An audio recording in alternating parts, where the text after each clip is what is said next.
Hello and welcome to Transmission. I'm Wendel, and this week I'm joined by Belinda Cogswell, who's a partner at EY Parthenon. The energy transition is booming in Australia. Billions in private capital are ready to invest, but policy uncertainty, grid constraints, and deal complexity are slowing things down. Belinda's role means that she's working at the forefront of energy infrastructure finance. And in this episode, we dig into what's working, what's stalling, and how better alignment between public and private capital could unlock some real momentum. This week, we've also had the announcement that the first 350 megawatts of the Waratah super battery have gone live. Belinda played a significant role in the project, and we took the opportunity to dive into some of her experiences. Don't forget to hit subscribe so you never miss an episode. And if you would like to receive the latest in our industry insights, you can subscribe to the Modo Energy Weekly Dispatch newsletter, link in the show notes. Let's jump in.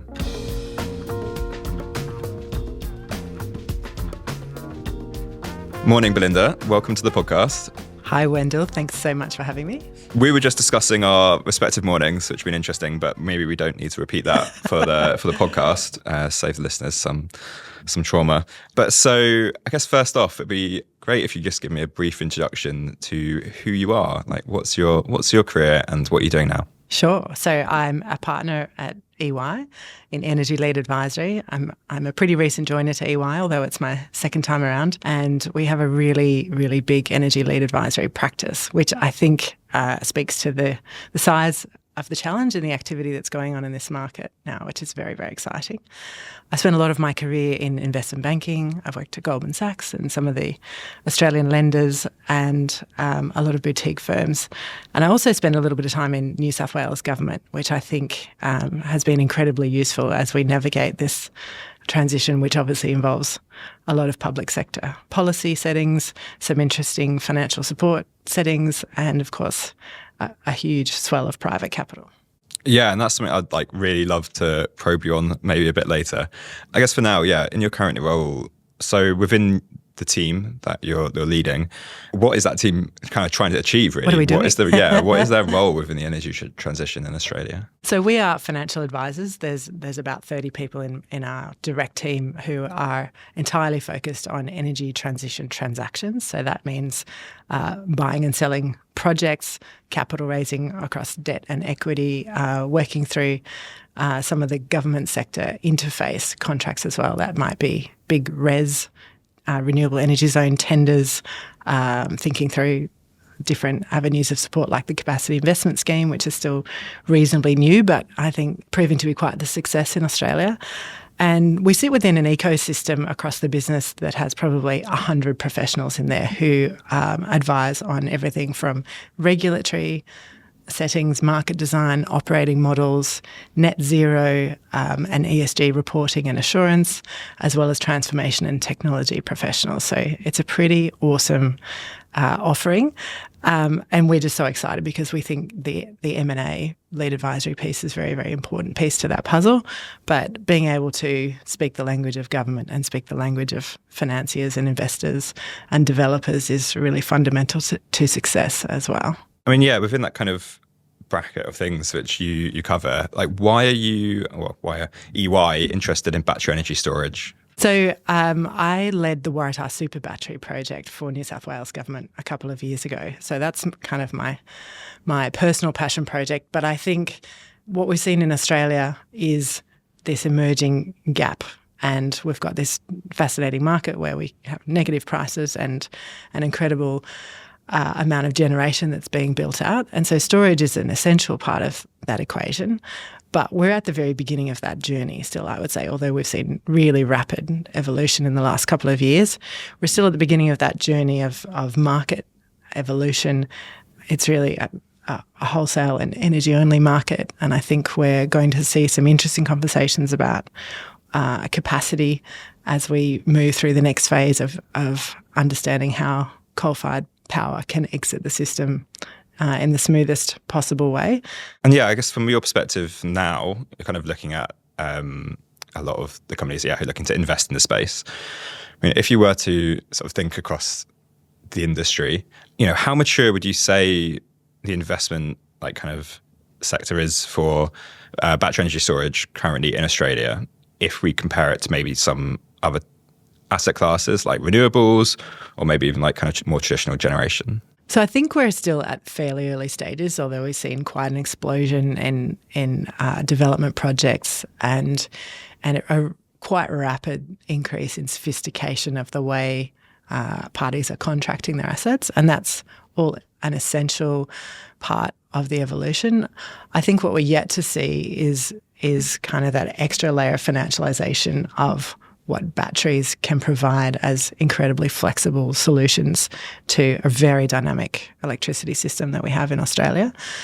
I think that we're such early adopters in terms of the solar build out in Australia, but we're not done yet. We're going through this next big transformative leap, which is the coordination, if you like, of what is existing on rooftops, commercial, industrial, and behind the meter solutions, and other distributed energy resources. So we're starting to see the beginning of community battery models being played out.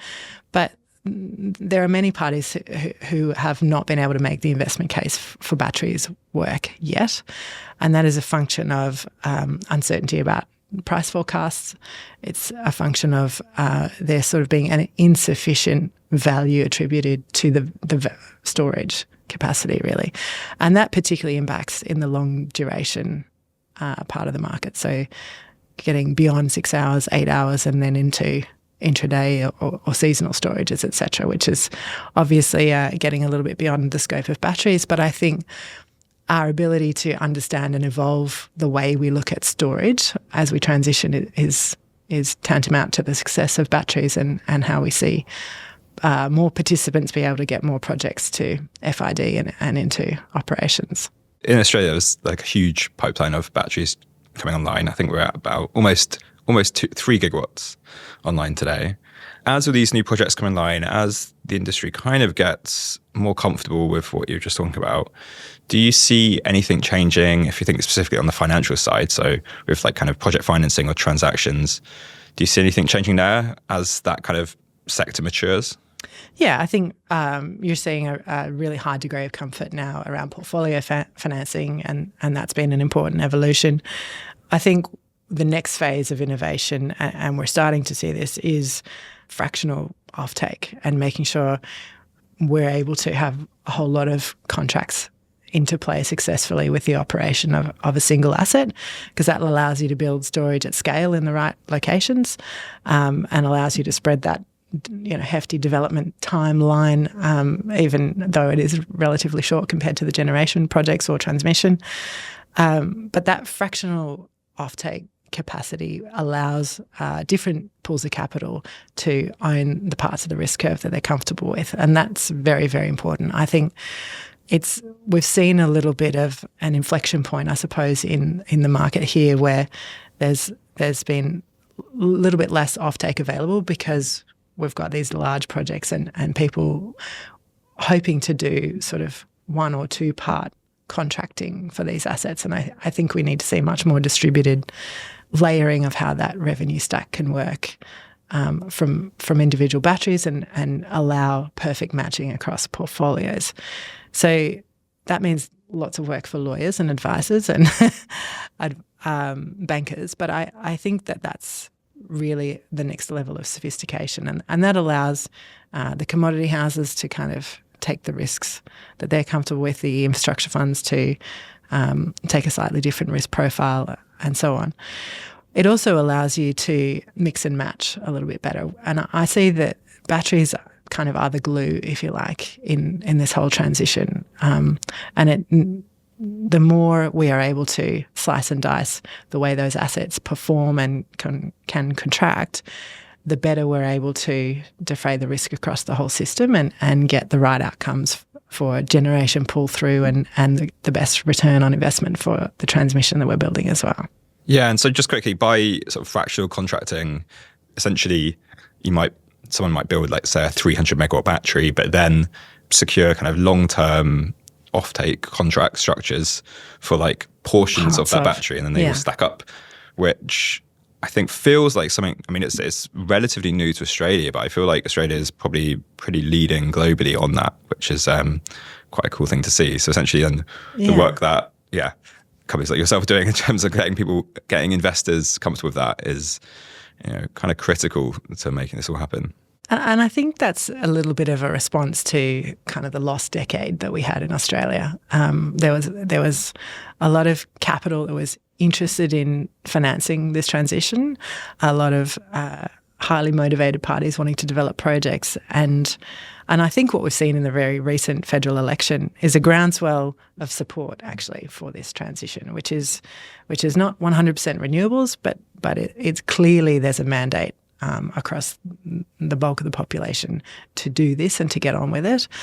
And so the way to do that is to not hold back progress by saying we can only do things in sort of bilateral contracting basis.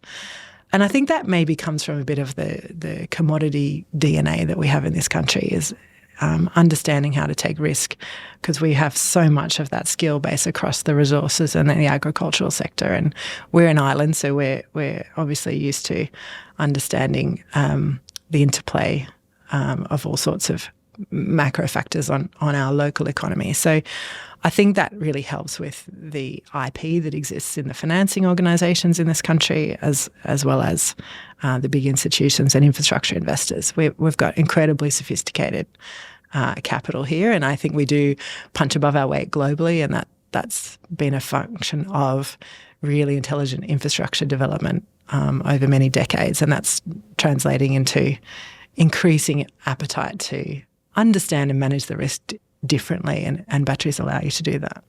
And so you kind of touched on it a little bit there in terms of post the recent election in May, like where the industry is going. So I was going to ask you kind of where do you feel like sentiment is amongst both sides, I guess, the picture, so investors and developers. But so that kind of tells me you think it's positive. Incredibly positive. I think we're in this enviable position that we haven't been in for a very, very long time in Australia, where we've got very clear policy settings. There's a willingness on the parts of the different levels of government to hear feedback, to consult, and to keep innovating. And there's a very, very clear message in terms of the policy settings for investors coming into Australia that private capital is a huge and important part of the equation. And so we need to keep massaging the mechanisms, if you like, to ensure we get the outcomes we're looking for.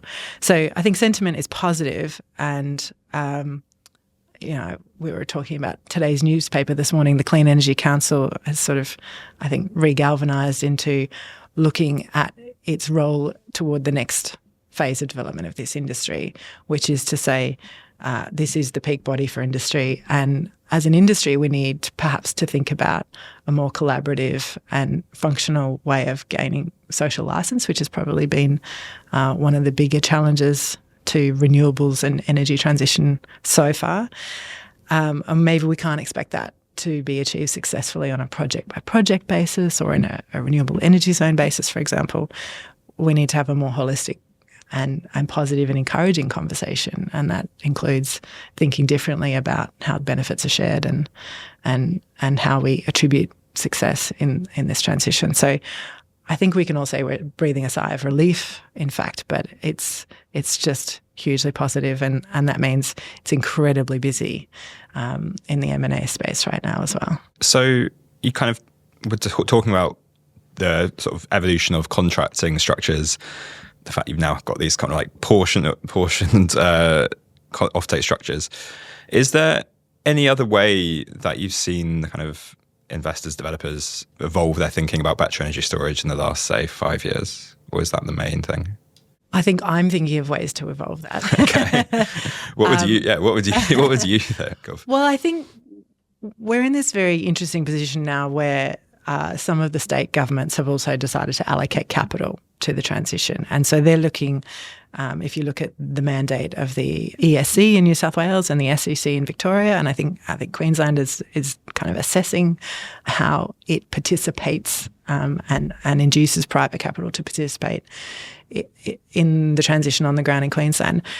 There is an opportunity to think about acceleration. And so when I think about storage opportunities, we obviously have some specific long duration tenders that exist specifically in New South Wales.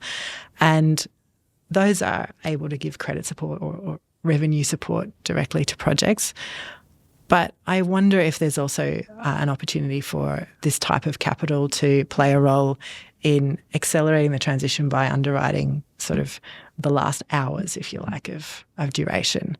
So that's a different way to slice and dice. It's not all about all the output at different layers. It might be let's call it the last mile of capacity. And that's that's the beginning of that conversation. But I think that's a really important way to think about. Would you say that's something we've seen happen in, say, New South Wales with the LTESs, or is it different to that? Not quite in that way, because that's a price mechanism, so it's a price floor. I'm thinking about capital contributions that allow additional hours to be built, which might preempt and help drive the smooth exit of coal.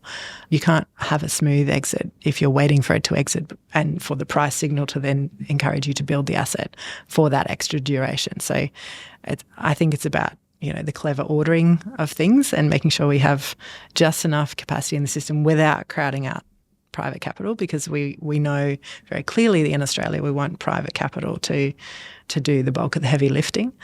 But I think there's an order of events that needs to be considered in terms of energy security and reliability as we go through kind of this next decade of volatility.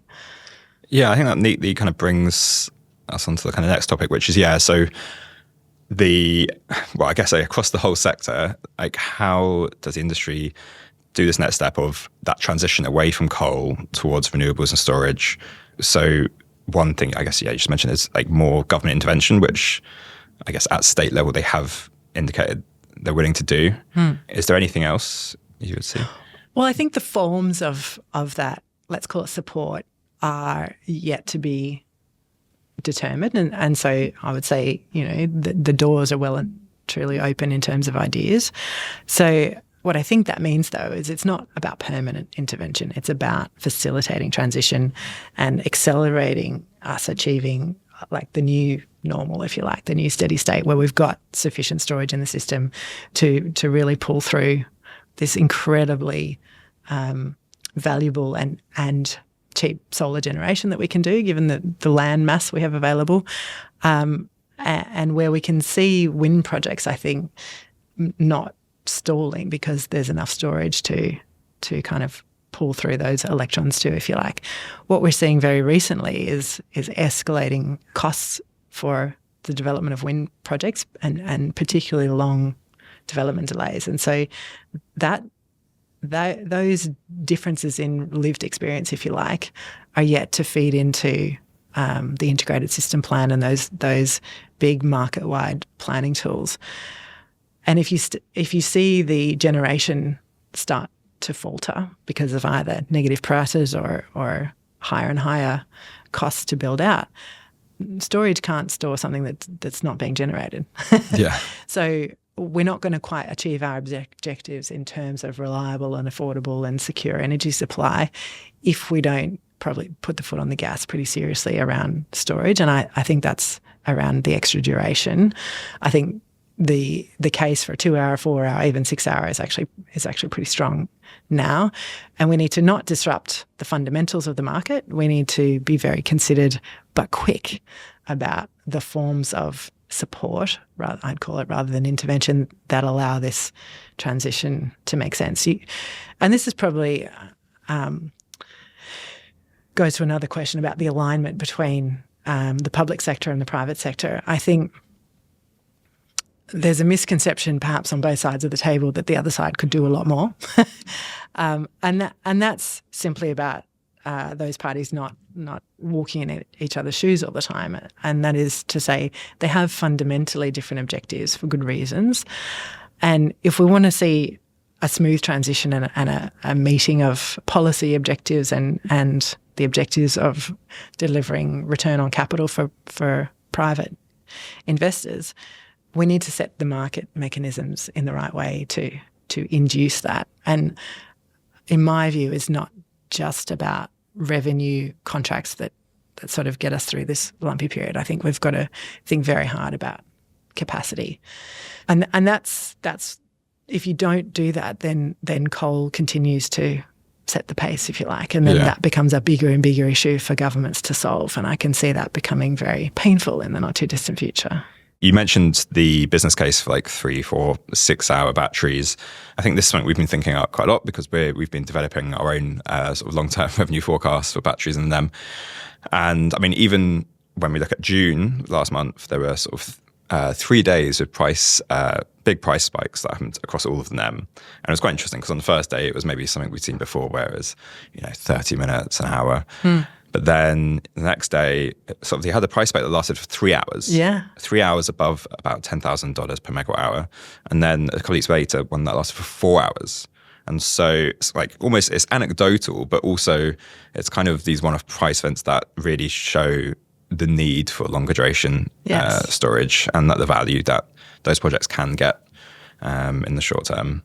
I think this is the absolutely fascinating question about forecasting and what you do with volatility, because it's there. We know it is. There's an awful lot of people who say, well, you can't deal with that. But I just don't think that's an adequate response, and it doesn't deliver the investment case you need to actually underwrite additional storage. And I'm pretty clear, let's call it instinctively, that that's what's needed. And so I think I'm super excited to see what Modo is putting out in terms of energy price forecasts for BESS, including across that duration profile. Looking through the rearview mirror only tells you the sum of the conditions that have existed to date. And my view has been that 2020 was the beginning of the decade of what I would call peak volatility. We're in 2025, and I think my decade of peak volatility is actually going to be at least 15 years. What we've seen in the last 5 years is phenomenal in terms of macro disruption, geopolitical disruption, fuel price disruption, every kind, and interest rates going from zero to hero at the same time as people are trying to get these very long-lived assets and complex projects through investment gateways. So we get almost used to this level of disruption and the unexpected coming to pass. But being able to build that into, let's call it, a range of forecast outcomes is something that I haven't seen successfully prosecuted yet. But it is essential to understanding the value of storage. Yeah. It's definitely a challenge. Yeah. I think so that. Which I'm glad you're working on. Yeah. And so one of the things I really wanted to talk to you about was Waratah Super Battery, which you mentioned you'd been working on previously. At the time of recording, I think Waratah is sort of still going through its commissioning. It recently, I think, set sort of dispatch records for the instantaneous megawatts coming out of battery and NEM. But I think it's still got a little bit of a way to go. It's very, very close to achieving that. Okay. Big milestone. That's great to hear. And so, I guess if we just rewind a bit, what was your involvement in that project? And can you just give it also a quick summary of what the Waratah Super Battery project is? Yes. So I was on a steering committee in 2021 inside New South Wales government that needed to respond to the potential early closure of a Raring power station, either in units or in whole. And so New South Wales government response, because we'd set up the electricity infrastructure roadmap and Energy Co had sort of just been formed, was to do a rapid exploration of the set of alternatives in front of government to actually consider reliability, security, and think through the unintended consequences, if you like, of taking any particular course of action. So that was done in an incredibly short period of time. And as a result, I was fortunate to be selected as the inaugural project director for the Waratah Super Battery, which is a priority transmission infrastructure project under the New South Wales legislation, which is legislation that allows us to go faster, essentially, than the national electricity framework would offer. And it allows, in essence, for you to look forward at expected security issues rather than having to look at existing parameters to define what can be a regulated return under the national electricity rules. So we had the joy and the challenge of being the first project that went through design, implementation of a contestable tender process and regulatory approval. And we did all that in, I think, setting land speed records. So yes, I was project director, had an incredible team of advisors, but I think the story I like to tell most about Waratah Super Battery is that it is a beautiful example of what happens when you get radical collaboration. So we needed really to pull out all the stops across the transmission network service provider, which is Transgrid, in this case, the infrastructure planner, who is Energy Co, keeping in mind the role of the consumer trustee in response to renewable energy zones that sit around priority projects like this, the role of the regulator, and this was their first time performing their obligations under the Act, as well as the private market, who would actually step up to the plate and bid into a tender process that was asking for an incredibly tight delivery timetable, remembering that at the start of 2022, we were heading toward peak lithium. We were in year 2 of the war in Ukraine, year 3 of COVID. So some pretty shocking instability factors that meant making a decision to build a battery as big as this was no mean feat. And for the private sector to respond in kind and put forward a really amazing set of proposals. I'll happily say our decision was quite hard in terms of shortlisting, because you're absolutely treading into uncharted waters in terms of the capability and experience to deliver solutions like this. And so in terms of tender design, we were a little bit radical as well. We brought land to the table to level the playing field. We considered essentially virtual solutions, because what we're building is not a single asset designed to just discharge power. It is a system integrity protection scheme, meaning its purpose is to provide insurance value to allow the network to essentially uprate on particular lines and deliver more renewable electrons into Sydney by putting some backup redundancy in place. So there are a huge amount of moving parts, and all those parts need to get to the finish line together. So we are sort of just past the original intended COD, and I just think that is an incredible achievement on the part of every single party involved in this project, which is to say, they're a matter of weeks behind schedule over 3 years. Yeah, I think I was actually, we were looking at this last week because we'd done a bit of analysis into how long projects were taken to build in the NEM. And I think actually the thing that stood out was Waratah, because it's 850 megawatts, about 1,700 megawatt hours. So at the time, by far the biggest battery, both by power and energy capacity, being built in Australia. Yeah. And almost one of the biggest globally. Yeah, one of the biggest globally. And so we had this new battery energy storage supply for Australia, so Powering, which has actually now gone administration bust. I'm not even sure, I'm not sure what the latest is on it.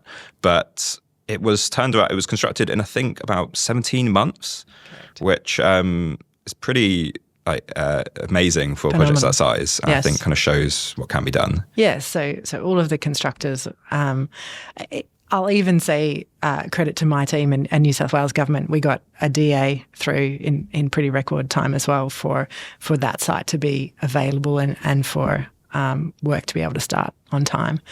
So yes, we needed everything to go right, and almost everything went really right. So it's not surprising really that that there's some hiccups, you could say, along the way. I think this is a phenomenal effort and case study, and I know that I was involved for the first 12 months. All of the people who've been involved in that project, and I couldn't even count, have just not stopped running for the 3 years since we announced that tender. And I think it will stand the test of time in terms of a very, very high quality decision. You have to appreciate that governments are making these decisions with imperfect information. And so there might be some people who look back and say, well, did we need to do this? I had a very firm view that it was a no regrets policy, because the ability for that asset, in terms of the way we design the contract, to deliver benefit for consumers is in multiple avenues. So it provides the insurance value, which allows more renewable electrons to get from generation upcountry through to the load centre. But we also designed excess capacity mechanisms, meaning the asset owner, which is Acacia, is able to trade that battery, which means there's pressure on the marginal wholesale price of electricity. Yeah, because I was going to ask about that. Because so I think it's around 150 megawatts, which is sort of able to trade I think freely, or 100 megawatt?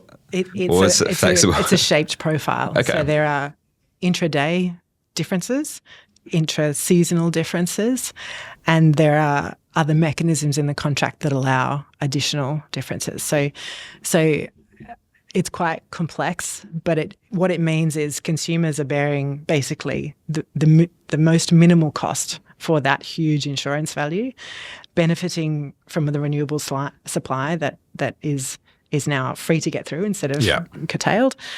And the asset is contracted for a reasonably short period of time to provide this SIPS service.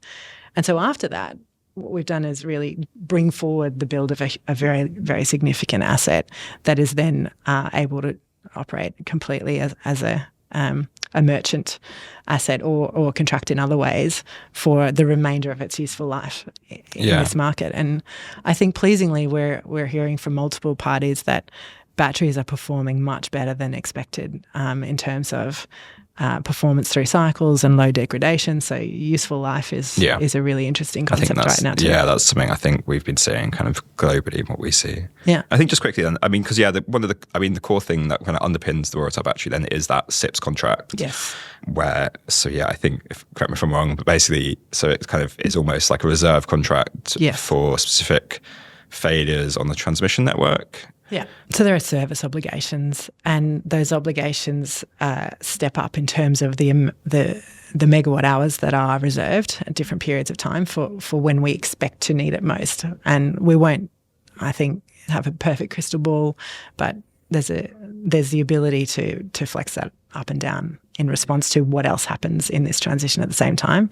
But it's really designed to bridge the gap between what we might call the earliest potential closure of some units that are RARing and the build-out of more high-voltage transmission, which is the Hunter Transmission Project, the Central West Waratah RES project, and all the generation that connects into those. So the timing of those things may move, but we've got this mechanism in place, which means we get greater utilisation of the existing network coming into Sydney. I think having reached almost this huge milestone of getting that asset to COD, I would expect to see consideration of more SIPS projects in this market. That was going to be my question. Was I was guessing you would. Do you think do you think this kind of, because obviously a lot of work went into it, so is I it can promise you that's true. Is it just going to end up being like a sort of one-off sort of bit of work, or is it something that's repeatable? I think that would is there be a framework there shame. that could be duplicated? It's an incredibly, if I do say so myself, well thought through contract and market design. I'm sure it can be improved, and it was an improvement from some of the other contracts that we'd seen developed in this market in Australia. So Victorian Big Battery was an important precedent, and I think that's what you were touching on before, is the reserve capacity and the ability to trade in the Victorian Big Battery is probably a slightly more simple mechanism. This one has a lot more flex because we wanted to try and get the cost borne by consumers for the insurance value down and essentially get the merchant value up. So as we think about the delays, the cost and the challenge of transmission, and we've seen incredible progress from EnergyCo on moving through the beginning phases of the other RES projects. But you can see that the Southwest RES, there was incredible oversubscription, if you like, for access rights and also capacity investment scheme contracts relating to that region. But there is still a curtailment problem getting that power through to Sydney. Very significant curtailment problem. As you know. So I can't imagine that there's a better solution, although I am not an electrical engineer, as you may have figured out, or a power systems analyst. But I can see incredible value in thinking about different ways to construct SIPs contracts and SIP services to achieve something akin to what the southern limb of the Sydney Ring should be achieving, but probably won't be able to, because I just can't see how you cut a path through that urban development if you haven't already started 5 years ago. So I think we could expect to see a more meshed and a slightly different set of contract design, but really building on the bones of what the Waratah Super Battery contract did, and reusing all the IP that is developed in the New South Wales legislation. New South Wales is match fit to do this now, and potentially we could see other states follow suit, like Victoria did with the VBB as well. Yeah, I think that would be great to see, and also really excited to see Waratah actually kind of finally begin commercial operations, which, fingers crossed, will be sometime imminently. I had a few more questions, but actually I think that's probably a good place to wrap it up. Yeah. So I do actually have two final questions, which are the two questions we do always end with, which is firstly, Belinda, do you have anything you would like to plug? Look, I think my plug is kind of on the theme of the Waratah Super Battery, which is that radical collaboration is the hallmark to success in this energy transition. So my particular firm has a huge and phenomenally capable team of people who are able to think through the complexity, the different ways to intersect the capabilities of the private sector and the public sector. And, we've got the hearts and minds, if you like, the passion to continue to see these projects through and to keep thinking about what the right solutions are and bring them to life. And that is going a bit beyond what you would call the ordinary bounds of M&A. We're not just buying and selling a project that exists or a company. We're here for that and all the innovation that needs to go around that to successfully develop the right revenue strategies and the right risk profiles. So that, in addition to really helping everyone who's involved from a public sector and a regulatory perspective understand what is at risk for capital and developers, is incredibly important. And we all need to lean into that conversation. We need to lean into the social license conversations. They're not issues, they're conversations that haven't been had sufficiently to get buy-in. And I think this is incredibly exciting. And I think, the next 10 years is going to be pretty fun as well. Yeah, fingers crossed. And so final question is, what is your contrarian view? So I don't know if it's incredibly contrarian at this point in time. I think, as I said before, we haven't finished or maybe even started the conversation about capacity yet for long duration storage. And I think if we're talking about a level playing field, as we compare technologies and solutions and you think about what is value for money, what is the business case from a public sector perspective, you have to consider that carbon is not priced in this economy right now. And that is a disadvantage to anything that requires the technology and invention and innovation to deliver storage that is not handed to you through 2 million years of nature doing work for you. So I think, capacity and carbon are probably not that contrarian views. I mean, carbon, who knows? I think coming over here from you, it feels more contrarian to say. I think it has felt contrarian over the last decade, but I've been stunned to see it really start to surface in the productivity discussions going on between industry and governments in the last weeks. So stunned in a very, very happy way. I think this is a really sophisticated conversation, and if Australia gets this right, then we are well on the road to success in terms of a new clean green economy. Awesome. Well, yeah, let's wrap it up there. Belinda, thanks so much for coming on the podcast. Thank you for having me. And thanks everyone for listening.